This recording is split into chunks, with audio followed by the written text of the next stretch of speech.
Saludos, un placer compartir con todos ustedes. Por primera vez en este espacio consultorio por EN Televisión, y esta es la primera vez de muchas, porque vamos a seguir compartiendo con ustedes cada día a esta misma hora, cada semana. El programa consultorio ha sido elaborado con un único propósito. Mi nombre es Johnny García, perdón, qué mala educación.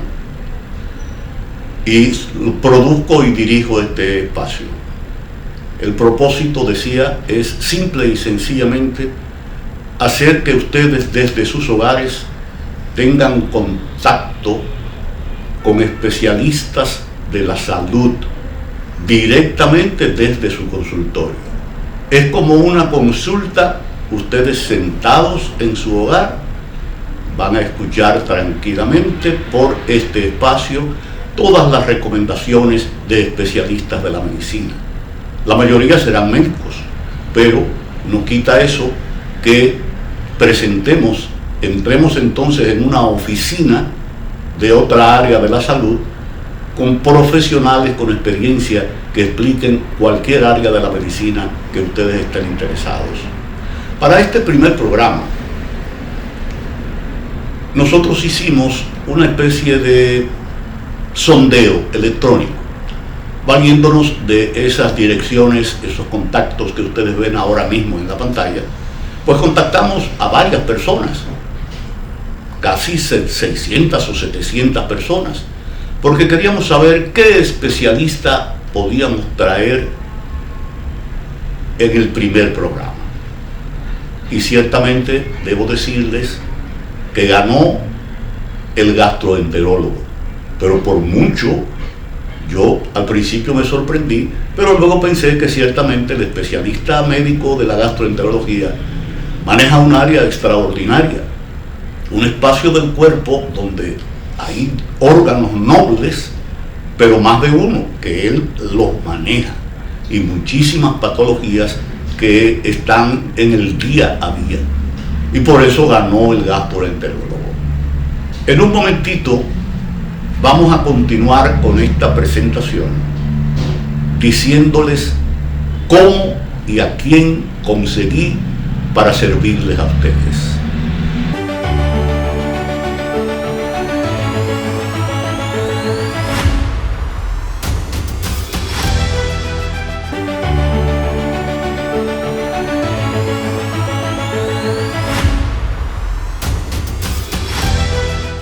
Bien, pues como le decía, tuve la suerte de encontrar, yo no voy a decir que él es el mejor porque eso puede herir susceptibilidades de otras personas, pero vamos a decir que es de los mejores.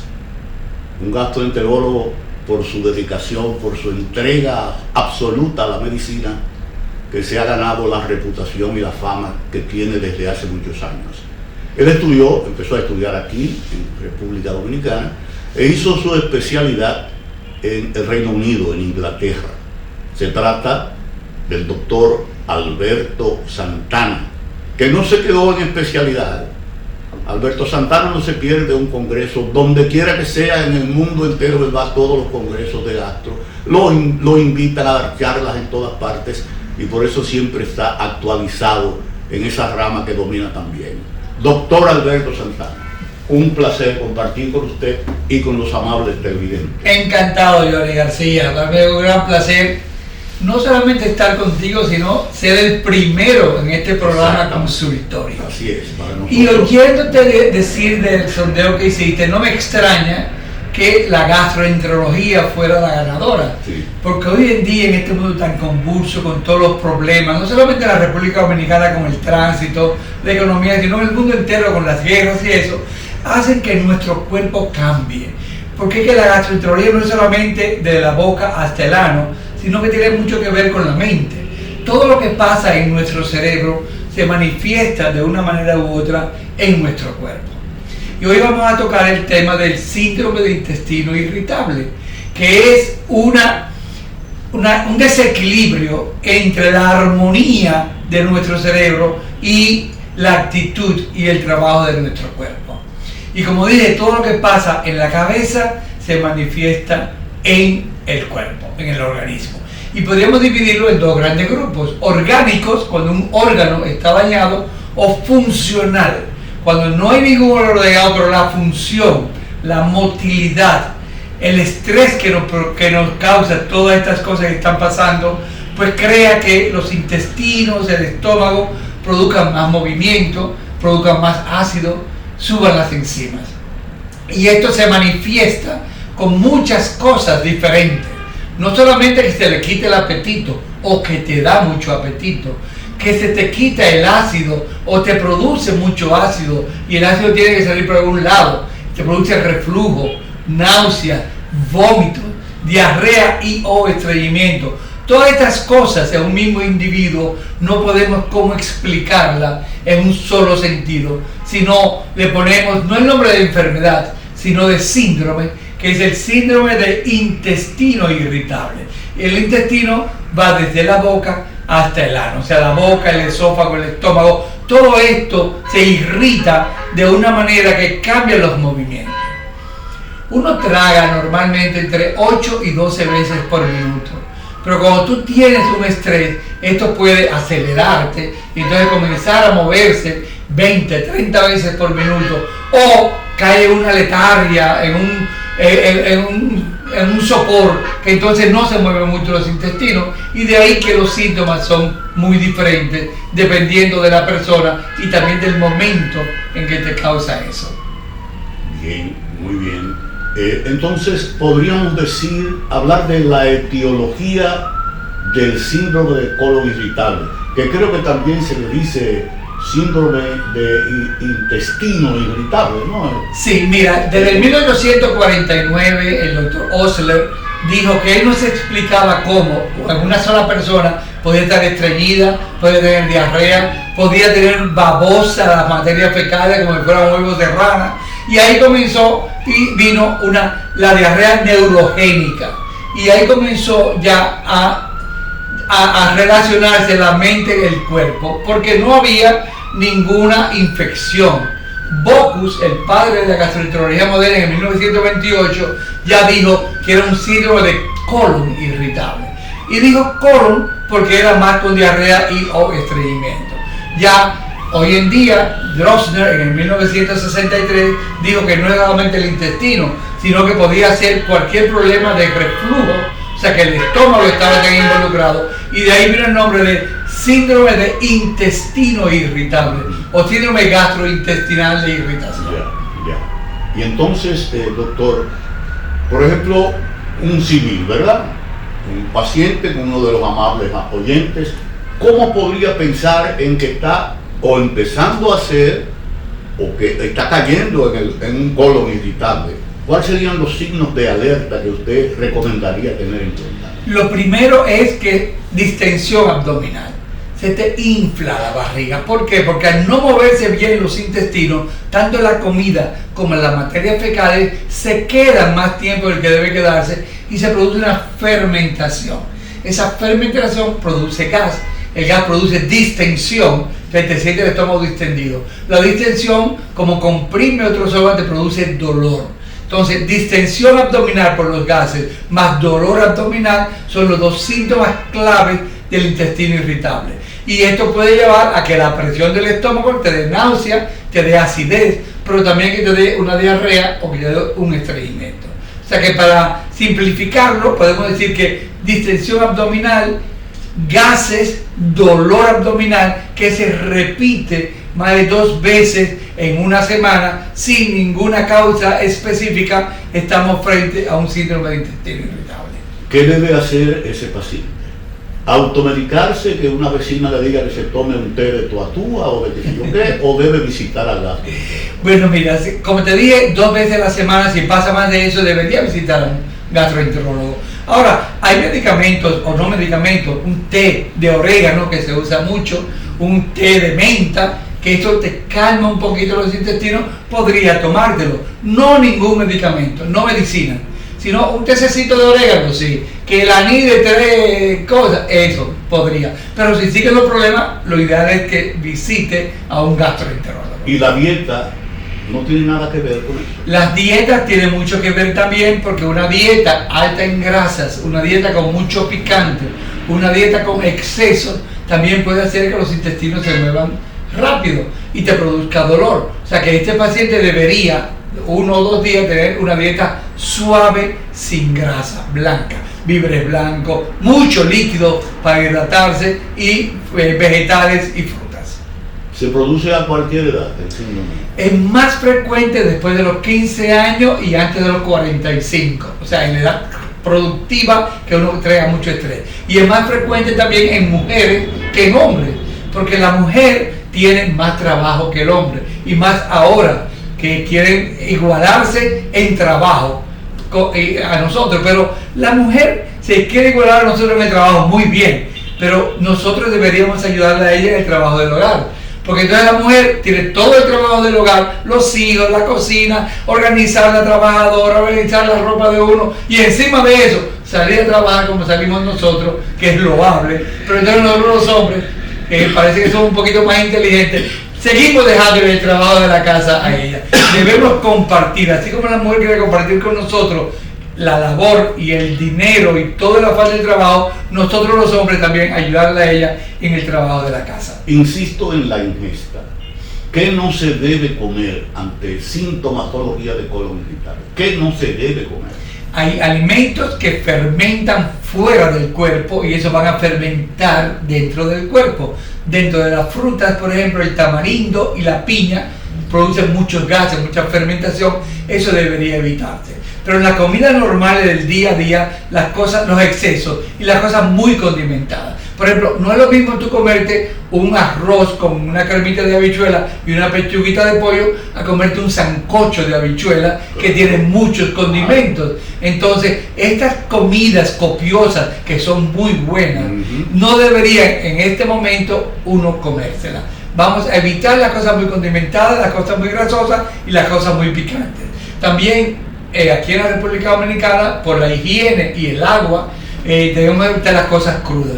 Tener mucho cuidado con las ensaladas crudas, con los vegetales crudos, lavarlo bien, y aún lavándolo bien, si lo lava con agua contaminada, pues va a seguir produciendo más problemas. Pero entonces usted está hablando de que puede una bacteria producir el colon irritable. Sí, ahí el síndrome de intestino irritable es post-infección. Okay. Entonces, si tú tienes una diarrea por una ameba, que es muy frecuente en la República Dominicana, el médico te cura la ameba, pero al tercer día el paciente llama otra vez y dice: doctor, yo estoy igual, me hice el coprológico pero está negativo. Entonces ahí es que hay que hablar con el paciente y decirle: tiene un proceso irritativo y la infección te irritó los intestinos y te sigue produciendo ahora el síndrome de intestino irritable. Y existe, una vez usted por clínica hace un diagnóstico de colon irritable, ¿existe algún método de laboratorio, de imágenes, como está tan de moda hace mucho, ¿no?, tecnológico,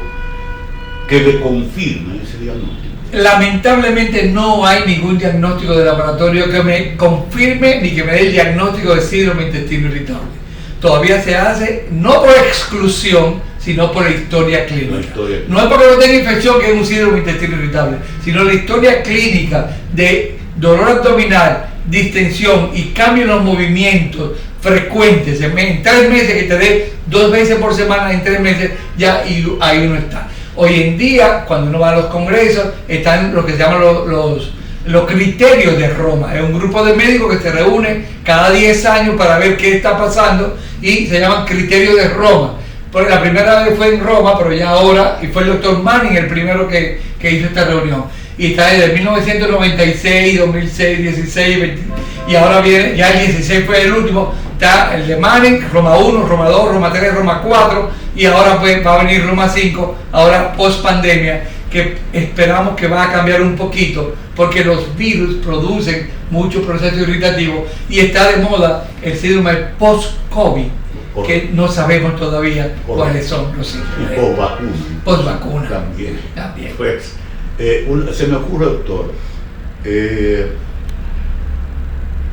¿qué tratamiento entonces, una vez determinado el paciente con colon irritable, con síndrome de colon irritable, cuál es el tratamiento a seguir realmente de parte del gastroenterólogo? Bien, aquí, qué bueno que tú me haces esa pregunta, Johnny, porque aquí viene el arte de la medicina, la comunicación médico-paciente que se ha perdido. La mayoría de los médicos lo que hacemos es ya llenamos muchos laboratorios, viene el laboratorio, está normal y entonces le damos medicamentos. Tenemos que hablar con ese paciente, tenemos que explicarle que un síndrome no es una enfermedad, que un síndrome es un conjunto de manifestaciones que han roto la armonía cuerpo-mente. Y entonces si ese paciente entiende que él no está enfermo, que no tiene un cáncer, que él no se va a morir aunque tenga los síntomas, podríamos tratarlo mejor. El tratamiento es sintomático. Hay que quitarle los gases, hay que quitarle la distensión y hay que quitarle el dolor. No hay ninguna varita mágica que de un día para otro lo vamos a curar. Y de ahí es que yo te digo el arte de la medicina y la conversación médico-paciente. Claro. Este es el paciente que va donde muchísimos médicos, donde el cardiólogo, donde el endocrinólogo, donde el oncólogo, creyendo que tiene un cáncer, porque mi tío se murió y mira, un amigo mío se murió antes de ayer de cáncer y yo no tendré eso, doctor. Le hemos hecho todo está negativo, pero él sigue, porque la mente es un arma muy poderosa. Sí. Entonces tenemos que no solamente convencerlo, sino demostrarle a él que no tiene ningún órgano dañado y que el tratamiento es sintomático, que debe tener paciencia. Y a veces yo le digo jocosamente a mis pacientes, métete a medio sinvergüenza. Sí, así es. Entonces podríamos decir que este síndrome se trata. No se cura, pero se trata. Se trata y se cura cuando uno cambia su estilo de vida. Yeah. Por ejemplo, si una persona que vive aquí en la ciudad, con todo este ajetreo del tráfico, va a una montaña en Jarabacoa o en Constanza, ahí le va a cambiar. Bota el golpe. Pero si vuelve otra vez a la ciudad y se pone con la misma mentalidad de que quiere llevarse el mundo por delante, que tiene que resolver todos los problemas hoy, no mañana, hoy o ayer, ya. Entonces, este estrés de vida que estamos llevando hoy en día, que no sacamos tiempo ni siquiera para comer, que nos paramos en un sitio de comida rápido, montamos el carro y vamos hablando por teléfono, comiendo y manejando al mismo tiempo, esto hace que el síndrome de intestino irritable esté y se quede con nosotros, a menos que no cambiemos la actitud de vida. Y en eso que usted mencionó, en el último congreso de Roma, ¿cómo se llama? De Roma, los criterios de Roma. Los criterios de Roma. En el último, por casualidad, se habló de colon irritable. Sí, no, en todos los congresos y en simposios, no solamente los congresos. ¿Qué es lo último que hay en relación al colon irritable? Bueno, lo último que yo oí a Camilleri, que es uno de los que más ha trabajado en esto, es que hay que llevarse de Confucio, ese gran médico chino, ¿verdad? Que dice hay que simplificar y simplificar. Si uno usa estas tres cosas, simplificar su vida, los excesos en comida, los excesos en alcohol, tener armonía con los amigos y el médico también simplificar el tratamiento. Hoy en día hay medicamentos que combinaciones antiespasmódicos que quitan el dolor, el espasmo y también que quitan los gases, pues podríamos resolver este problema del síndrome de intestino irritable. Excelente, una magnífica exposición. Y hay algo que debo decirle, porque quizá fue a usted que yo lo oí por primera vez, que alguien le dijo, ven acá, no recuerdo lo que fue, doctor, cuando yo siento como acidez, me tomo un vaso con una menta verde adentro de agua y se me quita. Y dije, bueno, mira, no te va a hacer daño, a lo mejor te hace bien, así pero si no te hace daño, tú puedes tomar lo que tú quieras. Perfecto, Claro, así es. ¿Alguna recomendación final sobre este tema? ¿Unas recomendaciones para los amables televidentes? Sí, bueno, mira, es muy fácil para uno, como amigo y como médico, decirle, oye, no le haga caso a eso se va a resolver, no tenga ningún problema, pero uno no está en los zapatos de esa persona. Claro, cada cabeza es un mundo. Cada cabeza es un mundo. Y esa persona cree que es lo más grande del mundo. Entonces, y que no se va a resolver. Pero debemos tratar de decirle, simplifica tu vida. El problema de que tú tienes ahora no te va a resolver en el futuro y te está empañando tu paz de hoy. Vamos a trabajar para ver si podemos resolverlo juntos y ver qué solución buscar. Lógico. Bien, el doctor no se va, nosotros volvemos en un momentito.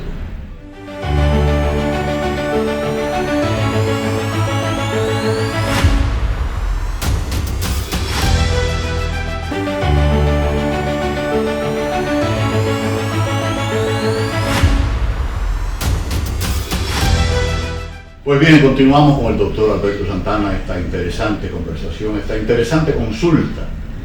Y vamos a continuar con el tema, antes de entrar en otro, vamos a continuar con el tema de colon irritable. Estábamos hablando de tratamiento, ¿no?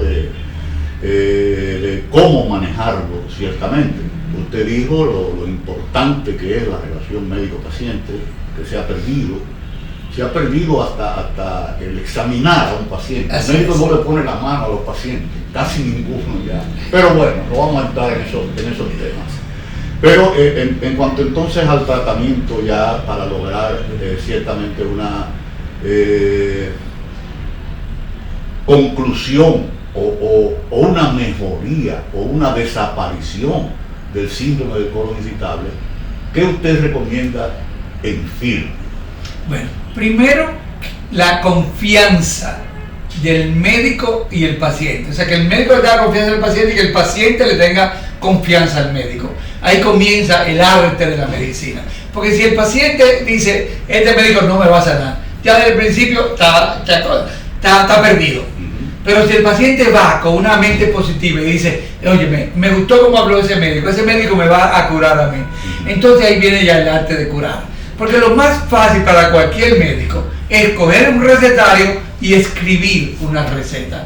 Y ese medicamento te va a quitar la molestia mientras te lo estés tomando. Hay medicamentos que duran 15 minutos, hay otros que duran 2 horas, hay otros que duran más tiempo. Está la sedación también, que tiene mucho que ver para uno relajarse. Pero la medicina no es lo ideal en el síndrome de intestino irritable, sino que el paciente sepa, número uno, y esté convencido de que no tiene nada malo, tiene un problema funcional. Entonces el médico le habla y comienza a quitarle los síntomas. Muchas veces tenemos que usar muchos medicamentos diferentes porque la distensión que producen los gases, pues le da un dolorcito en un lado, en otro lado, y va cambiando. Y dice, bueno, que los riñones, ¿qué es esto? Y estos pacientes van, como dije ahorita, donde muchos médicos. La mujer va donde el ginecólogo, que la menstruación le cambia, que son los ovarios, que estoy embarazada o no estoy embarazada. Y todo esto crea mucho estrés. Entonces hay que hablar. La conversación es lo ideal. Pero también muchas veces el médico no sabe cómo decirle al paciente, yo quiero una ayuda psicológica. Entonces un psicólogo o un psiquiatra, para ayudar a organizar tanto la mente del médico como del paciente, pero muchas veces el paciente lo toma mal. El paciente quiere que yo vea un psicólogo o un psiquiatra, él cree que yo estoy loco. Entonces ya ahí también cambia la conversación y cambia la confianza que ese paciente te estaba teniendo a ti. Así es. De que tú mencionas, porque la gente cree que psiquiatra y psicólogo es loco. Sí. Y no, yo tengo mi psicólogo, mi psiquiatra para hablar, uno tiene muchísimas cosas, para eso, para organizar la mente. Así mismo. También un nutricionista para ver qué alimento te está cayendo mal o no. Antes nosotros teníamos recetarios con dietas. Pero ¿qué pasa? Yo le digo a un paciente, tú no puedes comer cerdo. Lo primero que ese paciente hace cuando ve un cerdito, un puerquito, un chicharroncito y dice, ay, yo quiero comer, pero el médico me dijo que no, ¿qué voy a hacer? Entonces ya ahí la mente dice, cómetelo. El angelito bueno, el angelito malo, no te lo comas que te cae mal. Sí, cómetelo. En realidad sabemos hoy que no hay ningún alimento que le caiga mal a todo el mundo. Entonces tiene que hacer es evitar las cosas que a ti por experiencia te caen mal. Si usted se come un chicharroncito y le cae bien, sígaselo comiendo, que los excesos son malos, pero comerte 2 o 3 chicharroncitos, si te cae bien, no te va a hacer daño. Yo, por ejemplo, el melón mamey, el cantalupe que se llama, si yo me lo como me da náusea, vómito y cólico y de todo. Y yo he revisado todo lo del melón, y el melón es 99% agua. O sea que no debería caerme mal, no debería producirme ningún efecto. Sin embargo, es así. Pero a mí me cae mal. Entonces, ¿qué yo hago? No me como el melón mamey. Hay otro, la sandía, yo me la como y me cae muy bien. Hay otro que es más larguito y que tiene otro color amarillo dentro y ese me cae bien. Pero el mamey todavía no he conseguido el porqué. Una vez estuve hablando con un agrónomo y me dice, lo que pasa es que a veces los fertilizantes que se usan en ese son diferentes al otro. Bueno, tal vez tendría que lavarlo bien, quitarle la cáscara, que otro lo parte y eso. Pero evita las cosas que a ti por experiencia te caen mal. Lógico. Es que, como me decía un profesor, no hay enfermedades sino enfermos. Así es, así es. Lo que te cae mal a ti no me cae mal a mí y viceversa. Eso es así, pero lo que hay es que estar muy claro, mentalmente muy claro, y tratar de estar disciplinado mentalmente para uno saber que no es que tiene un problema, es que por una casualidad de la vida tu organismo no resiste, quizás puede ser lo del fertilizante, por ejemplo, pero puede ser algo que tenga en sí la fruta, que tú tienes una enzima débil que no te puede digerir esa, qué sé yo, cualquier cosa puede suceder. Pero peor aún, yo antes, los sábados, yo no voy a mencionar el nombre del restaurante ni la comida tampoco, pero yo todos los sábados iba y me comía a las 11:30 de la mañana siempre un plato que a mí me gustaba y me sigue gustando, y un día me cayó mal y yo digo, contra, qué raro, ¿verdad? ¿Qué hice ayer? Me puse a pensar, nada. El sábado próximo fui y también me cayó mal. Entonces fui, porque yo iba mucho a ese sitio, donde el cocinero iba acá, me dice, bueno, sí, hemos cambiado. Digo, ¿qué ha cambiado? Antes, cuando usted venía, te lo hacíamos aquí mismo. Ahora ya hacemos una gran cantidad, lo envolvemos, lo guardamos en el freezer. Cuando usted viene, lo que hacemos es que lo sacamos y lo calentamos. Pero el sabor es el mismo, hemos hecho muchas cosas. Pero mira, eso hizo que cambiara la forma y que cambiara mi organismo. Entonces ya yo no me como eso. Y si me lo como, una vez traté y le dije, hámelo a mí, y me cayó bien. Pero ya dije, ¿para qué lo voy a hacer? Claro. Ya yo no tengo que estar esclavizado como estaba antes a ese plato. Sí, o sea que muchas veces el mismo plato puede caerte mal y depende cómo se cocinó. Indudablemente, usted lo he oído de usted también y sé que es así. Y es más, fui víctima una vez de que usted tiene algo en la nevera del mediodía, sobre todo si es un pedacito de pechuga de pollo, y usted llega a su casa y tiene como deseo de picar algo antes de dormir, y entonces coge la pechuga de pollo, la pica un chin y la pone en el microondas 5 segundos y con un pedacito de pan y se lo come. Usted puede intoxicarse por eso. Así es. Y de mala manera. Y de mala manera. ¿Por qué? Porque, y eso lo aprendí con usted. Tú te vas a comer eso, ponlo en la candela otra vez, cocínalo de nuevo, porque es que se contamina. Hay que cocinarlo, calentarlo bien, que se caliente por dentro y por fuera, o te lo comen frío. En Europa, el pollo, los poultry se llaman, se lo comen frío, ya no lo recalientan. Y hace menos daño comérselo frío, uno se acostumbrará después, pues se hace una ensalada de pollo con mayonesa, claro, y eso, pues, claro sí. Y uno se acostumbra. Pero aquí nos gusta el calientico y el picantico y el salseo, ¿verdad? Sí. Una pregunta, doctor. ¿Cómo diferenciar, por mencionar algo, ¿no? Vamos a decir que el estreñimiento no está siendo producido por un colon irritable, dado que ese síntoma tiene tanta sintomatología abunda? Si es un estreñimiento por otra causa, ¿cómo se determina? ¿Cómo se separa? Bien, mira, el síndrome de intestino irritable se divide en 4 grandes grupos. Pacientes de síndrome de intestino irritable con diarrea, síndrome irritable con estreñimiento, síndrome irritable con diarrea y estreñimiento intermitente, y síndrome irritable con evacuaciones normales. Y por eso es que es tan diferente las manifestaciones y cómo se manifiesta en cada organismo. O sea que puede ser estreñimiento, puede ser diarrea, puede ser las dos cosas, o puede ser ninguna. Ahora, un estreñimiento per se, ¿cómo lo diferencio de síndrome de intestino irritable? El estreñimiento per se no me va a dar dolor abdominal, no me va a repetir cada 2 semanas por 3 meses consecutivos. O sea, estreñimiento, eso es otro tema, de estreñimiento para ver, porque hay muchas causas de estreñimiento. No es solamente que yo no hago pupú. Ahora, ¿por qué tú no haces pupú? Ahí viene también la motilidad, que es el síndrome de intestino irritable, pero viene el agua, viene los alimentos, las fibras que tú comas, y eso sería otro tema de hablar de estreñimiento. Claro que sí, así es. Tenemos varios temas y tenemos todavía un poquito de tiempo. Si usted quiere, podemos salirnos un poquito porque no puedo venir a hablar con usted sin hablar de un tema que a mí me encanta, y que creo que usted, si no fue el primero, fue el segundo que trató ese tema públicamente en este país, los probióticos.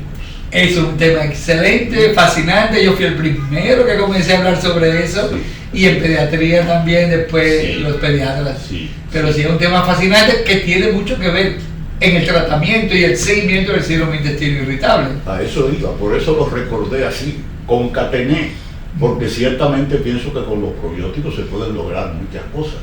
Yo recuerdo que cuando usted habló de eso por primera vez, nosotros nos juntamos de manera privada y yo le hice a usted una anécdota totalmente cierta, no sé si usted lo recuerda, porque estábamos hablando de probióticos y que esto es eso es ¿cómo se llama? Los microorganismos vivos. Microorganismos vivos, sí, bacterias buenas y bacterias malas. Que yo le conté a usted que estando en un lugar, que es la capital, paso por un sitio y veo un grupo de gente y era un paciente que, como dice el pueblo, le había dado la gota. Yo me detuve a ver lo que era, efectivamente era un ataque de epilepsia, obviamente, y un tipo que no sé quién era, que está al lado mío, me dice, en mi pueblo curan eso de una vez, nada más le da un solo ataque. Digo, ¿y cómo que lo curan? Y se lo ponen a poner caca de perro, y con eso se cura eso. Después de oír los probióticos de un par de mejores, ¿verdad? Bueno, suena jocoso. Sí, claro, la caca de perro, bien, pero sí, los probióticos de 1916, en la Primera Guerra Mundial, fue que comenzó a usarse y a hablarse de las bacterias buenas. Y fue que un médico vio que a un grupo de soldados le dio diarrea a todos menos a uno. Entonces dijo, ¿por qué a ese no le dio? E examinó las bacterias fecales de los que tenían diarrea y de que no tenían diarrea. Y fue el doctor Nissl, alemán, y después él tomó la pupú, las materias fecales de ese soldado, y hizo un trasplante de materias fecales a los soldados que tenían diarrea y curó la diarrea. O sea, hizo un trasplante empírico de materias fecales de un paciente sano a un paciente enfermo. Pues y le curó. ¿Tienen esperanza entonces? Y ya, bueno, yo quiero que tú sepas que ya se hace trasplante de materias fecales. Sí. Ya no como él lo hizo, como eso que bueno, se toman las materias fecales de personas sanas. En Estados Unidos se está haciendo con los estudiantes de medicina y con las enfermeras, se estudia que no tengan ninguna enfermedad, se hace una recolección que le pagan al estudiante por eso, $200 por libra de materias fecales. Entonces esas materias fecales se procesa, se licúa en una batidora y todo, y se filtra. O sea, ya sale el líquido con las bacterias, como si fuera un suero. Hoy en día, antes se ponía ese suero directamente a través de un levín, una sonda nasogástrica o enemas. Hoy en día ya hay cápsulas con ese líquido congeladas. O sea, materias fecales. Cuando uno dice materias fecales, cree que es una materia fecal. No, es un proceso. Claro. Es el líquido de las materias fecales con todas las bacterias que tienen buenas para reponer las bacterias buenas del cuerpo y atacar a las malas. Porque antes creíamos que todo se resolvía con matar. Y ahí vinieron los antibióticos. Hoy en día sabemos que no hay que matar todo, sino que podemos ayudarlo, la diplomacia, que son los probióticos. ¿Y por qué no hay que matar todo? Bueno, porque antes de la guerra se ganaba si se moría todo el mundo. Hoy en día ya sabemos que si se muere todo el mundo, podemos matar gente buena, podemos matar a los niños, las esposas. Sí, que son... pero usted está hablando, por ejemplo, de la flora intestinal. La flora intestinal. ¿Cómo se llama eso? La microbiota intestinal. Microbiota intestinal. En la microbiota de la flora tiene malos y buenos. Sí, hay bacterias buenas y hay bacterias malas. Hay bacterias buenas y bacterias malas. Ya. Es como un jardín. Sí. Tú tienes un jardín con una gramita buena, verdecita, que tú puedes, si llueve, caminar encima de esa y no te ensucias los pies. Pero si hay un lodazal al lado, caminas y te ensucian los pies. O sea, el lodazal son las bacterias buenas, la gramita es la bacteria. El lodazal es las bacterias malas, la gramita son las bacterias buenas. Y si hay un equilibrio en eso, y si aumentamos las bacterias buenas, la grama, al lodazal, entonces podríamos caminar en nuestro jardín sin tener que ensuciar los pies. Como hacen las bacterias malas que ensucian a nosotros. Así es. Entonces, hoy en día, se habló desde hace mucho tiempo que ya se estaba por lo menos pensando en lo que es los probióticos, ¿no? Sí. Pero últimamente, no hace tantos años, es que eso ha tomado un gran auge.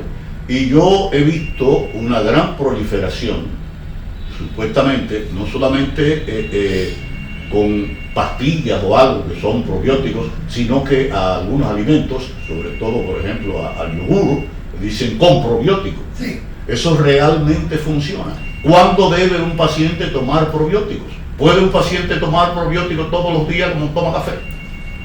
Bien. Sí. Sí. Sí, se puede. Los probióticos, como dije, son pro a favor bio-vida. Entonces, en 1908, Erich Bennikov, un médico ruso, se fue a Bulgaria.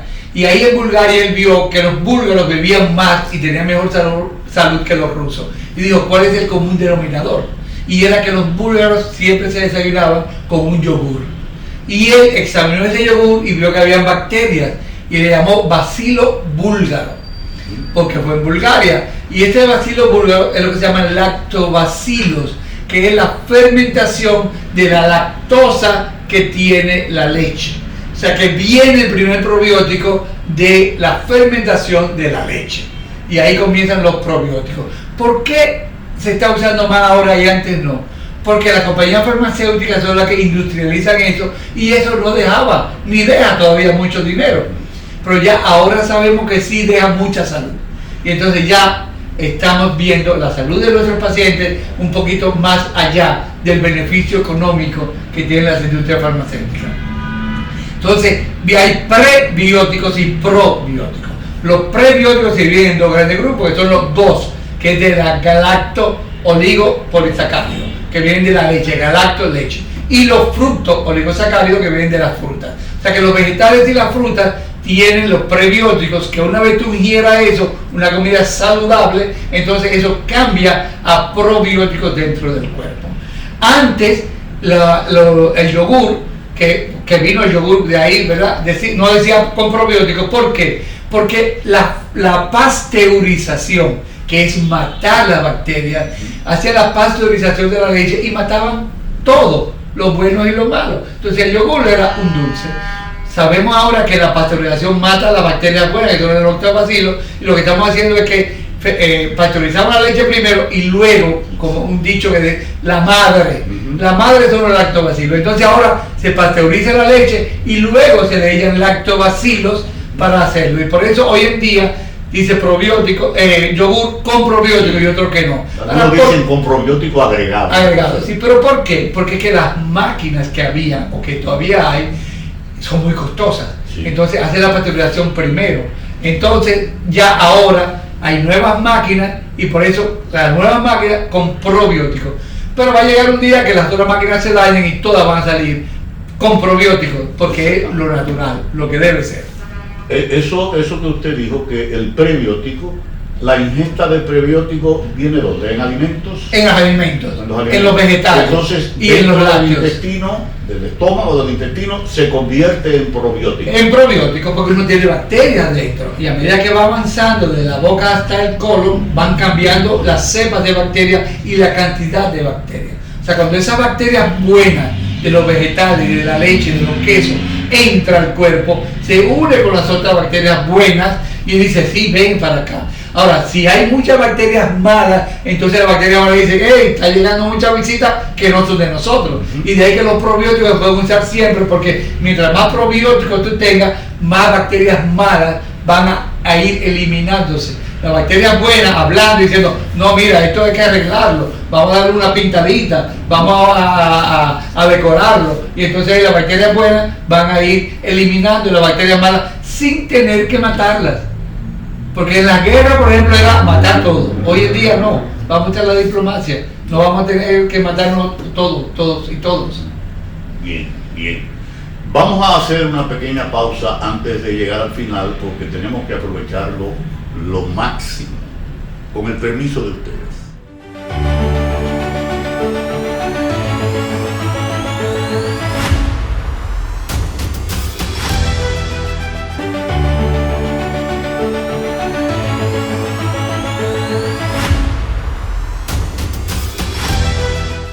Continuamos, doctor. Es una lástima, el tiempo no nos va a dar. Eso nos obliga a comprometerlo para que muy pronto usted esté de nuevo, o yo esté en su consultorio de nuevo para los amables televidentes. Bien. Vamos a continuar con lo del probiótico. Bien. Agregue algo. Bien, pues, como te dije ahorita, los probióticos es algo muy interesante, muy novedoso y que yo estoy apasionado. Sí. Yo lo he tomado como si fuera un hijo mío. Sí. Entonces los probióticos, hay muchos tipos de probióticos. Y una cosa que yo quisiera llevarle a todos los televidentes con los probióticos es que hoy en día, con los celulares, con las compras por Amazon, con todas estas cosas, la gente dice, probióticos. Entonces ve que venden probióticos de 60 billones, 40 billones. Y entonces la gente dice, bueno, como tiene tanto, es mejor. Entonces los probióticos no son así. Mientras más tenga, menos bueno es para el cuerpo. ¿Por qué? Porque hay diferentes cepas de probióticos. Por ejemplo, el probiótico que salió primero fue el lactobacilo. Luego se usó principalmente en pediatría para la diarrea. Entonces ese tiene una cepa que es un solo tipo de probiótico que te va a matar eso. Si tú coges 2, 3 o 4 cepas, 4 probióticos diferentes, bien. Pero si tú coges 30 probióticos diferentes, entonces tienes que tener un poquito de 30 que no va a ser beneficioso para ninguna enfermedad. Y yo digo que son chocolaticos. O sea, yo tomarme un probiótico de 60 billones es como comerme un chocolatico. No me va a hacer ningún daño, pero no me va a curar, no me va a proteger, no va a hacer que ese jardincito que yo tengo se me mejore. Yeah. Entonces los probióticos es como si fuera un rollo de grama. Un rollo de grama, tú haces así, tienes un rollo grande y haces ya un pasillo de grama. Pero si tú comienzas con probióticos de diferentes a sembrar hojita por hojita, va a tener que durar 6 meses en que esa grama se compacte. Y ahí vimos en pantalla, los diferentes. Los diferentes. Entonces, no es lo mismo tú tirar un rollo de grama ancho a sembrar granito por granito de gramita. Va a durar mucho tiempo y va a seguir lodazando. Y eso pasa con los probióticos. Cuando usted vaya a comprar un probiótico, vea las cepas. 1 cepa, 4 cepas, 7 cepas, hasta 10 cepas es bien. No los billones que tengan. Porque hay medicamentos que tienen 27 vitaminas, por ejemplo, pero tienen 100 miligramos de vitamina C. ¿Y qué tú necesitas? Tú necesitas 1 gramo. O sea, tendrías que tomarte 10 tabletas de esas para que te dé salud. Los yogur, que son buenos y tienen probióticos. Pero el yogur tiene 80 unidades de probióticos. Tendrías que tomarte 10 laticas de yogur para que haga la función que hace una tableta. Entonces, los probióticos vienen dosificados y por cepas y por billones. Cuando vayas a comprar un probiótico over the counter en Estados Unidos, que viajan tanto, o si te metes en internet a comprar uno, no busques los billones, busca las cepas. Busca de 4 a 7 cepas, que son los ideales. Aquí en la República Dominicana tenemos buenos probióticos de 4, 7 y de 1 cepa también. El de 1 cepa es específico para ataques agudos, por ejemplo, de diarrea. Ataques agudos de gripe, porque se usa en la gripe. Ataques agudos de esto. Entonces el probiótico, como tú me dijiste ahorita, ¿puedo tomarlo toda la vida? Sí. ¿Qué yo hago? Yo, que no tengo ninguna enfermedad ahora mismo, yo todos los días ya por cosa, yo me tomo 1 tableta de un probiótico de 7 cepas diario por 5 días. Y luego lo dejo, porque tampoco voy a estar tomando y tomando. Si me da una enfermedad, si me da una diarrea, entonces repito otra vez 5 días más.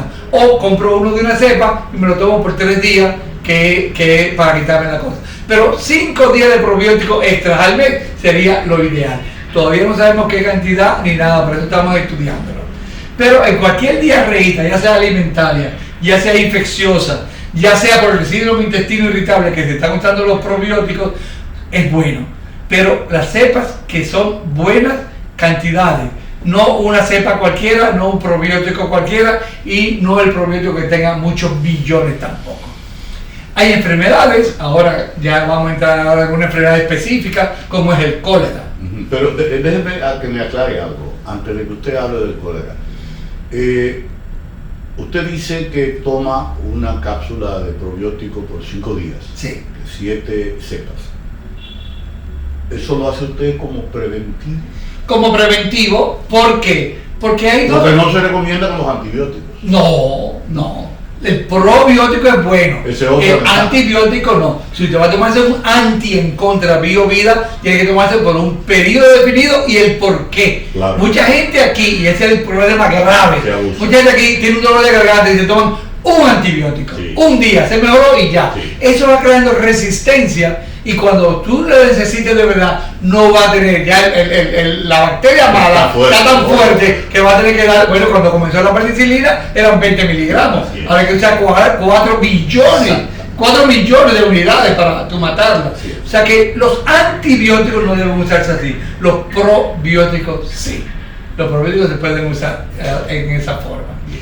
Y eso va a mantener tu cuerpo saludable. O sea, como que tú tengas un jardincito, vas a un jardín otra vez, le haces un redondeo en la gramita y le siembras una mata de rosa. A esa mata de rosa tú tienes que abonarla, pero tú no le echas 2 galones de agua todos los días, ni 1 litro de abono. Tú le echas un poquito de agua, un abono semanal.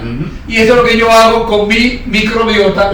Por 5 días la abono. Mantenimiento del jardín. El mantenimiento del jardín.